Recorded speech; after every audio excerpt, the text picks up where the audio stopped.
on the note of the how people are pushing that nihilism stuff, and maybe some of them don't completely succumb to it.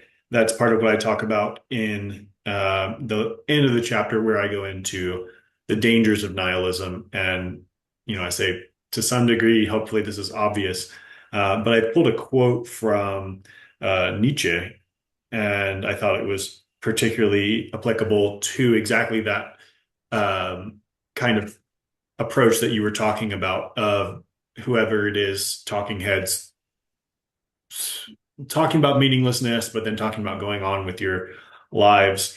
Um, the quote says, "What the Father hath hid cometh out in the Son, and oft I have found in the Son the Father's secret revealed."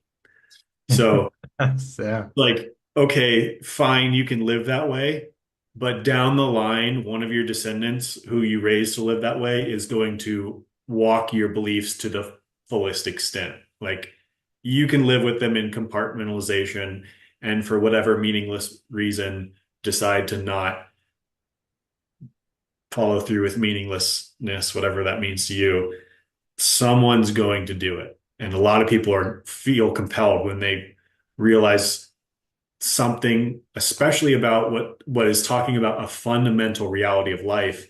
They're going to look at it and be like, this uproots everything, guys. Like, I don't know what to tell you. It's not compartmentalized. Your compartmentalization is meaningless because life's meaningless. So why are we compartmentalizing it?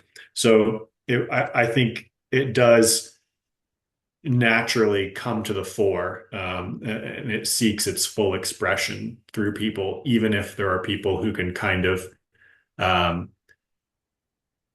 say they believe it, but say they're not bothered by it. That just means you're not taking it seriously. I mean, people can disagree, but it seems pretty evident. So on that quote, I said, and sooner or later, someone who's more intellectually honest and more moved towards action by ideas and what perceived truth is, will, without noticing the contradiction of believing in truth and the value of acting on it, along with the doctrine of meaninglessness, which negates these, they'll take such doctrines to their ultimate conclusion, which is nihilism, and all of the things that go along with that. As an addendum, as a add-on to that, like, to show part of where that goes, I have a little footnote here near the end of the chapter where I point out, sort of the results of nihilism, the people who take these ideas most seriously, who are so you have two groups. You have people who are just overwhelmed by depression and then commit suicide, and then you have people who are going to escape from pure depression and go into rage, and that's why you see the results of nihilism that you do. But Benatar himself defends suicide as an appropriate response to the world. And, you know, I mean, the thing is, okay, so there's a probably a useful principle. Uh, well, I'll back up one more step. Uh, Plato, when he wrote his books, and he's like the founder of all Western philosophy, you might say. He trashes philosophers. He's like, yeah, of course, philosophers are useless.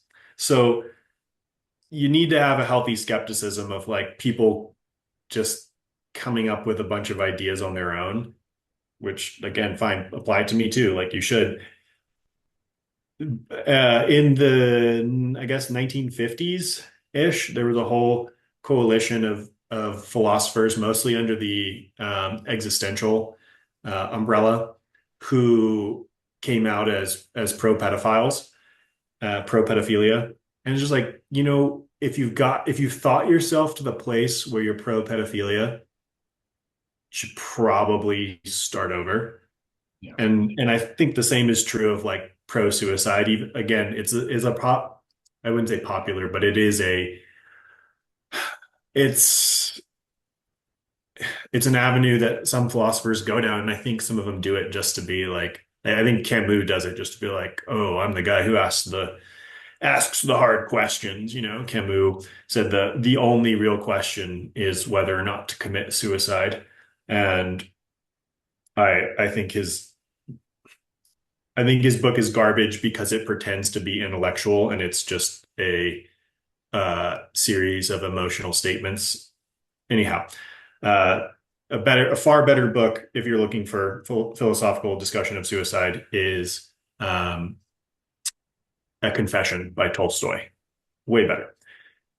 That all aside, Benatar defends suicide. So does David Hume, and they both do it with this particular statement that I really think needs to be brought to the light. Both of them say, attempt to make a rational case for suicide, and they both say, and I'm quoting Hume here in particular, but they both make this claim: I believe that no man ever threw his life away while it was worth keeping. Wow. Now, maybe Hume could be excused for that kind of claim because he lived a long time ago and he didn't have uh, worldwide media. But for Benatar to make that kind of thing of like, well, people who commit suicide really thought it through and they made the right, it was a hard judgment and they had real reasons to do it. It's like, and I quote a statistic here.